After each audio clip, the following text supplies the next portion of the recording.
kendinizi eski alıp sözünüz tümün okuyacağına sizin atınızda verip 2 yıl oldu yıkardık.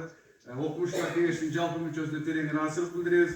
Agaydın atın berelde sunuş görsettik. Okumuşlar kengeşi bir doştan bari koldup berdi. Albatta sizin emgeğiniz bu bari. Oşonda ile okumuşlar kengeşin çeçiminen agayga birinci jolu bu yıl biz tüptödük oşo sıylıkты.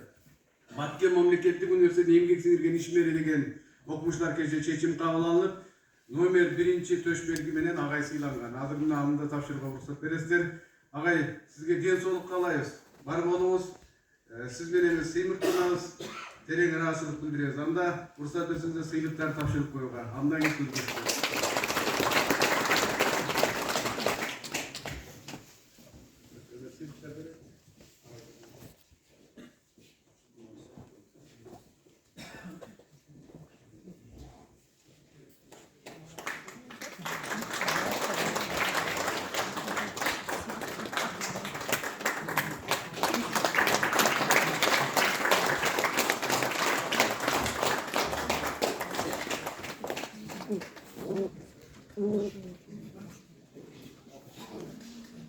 Kırgız Respublikası'nın Bilim Veri Jana İlim Ministerliği'nin Batken Memleketlik Üniversitesi'nin okumuşlar kengeşinin çeçiminin 5. yıl 23. yıl protokol nomer 5 Tayyip Nitali Muratoviç'e Batmuğa Emgek Sinirgen İşmer namı yığarıldı.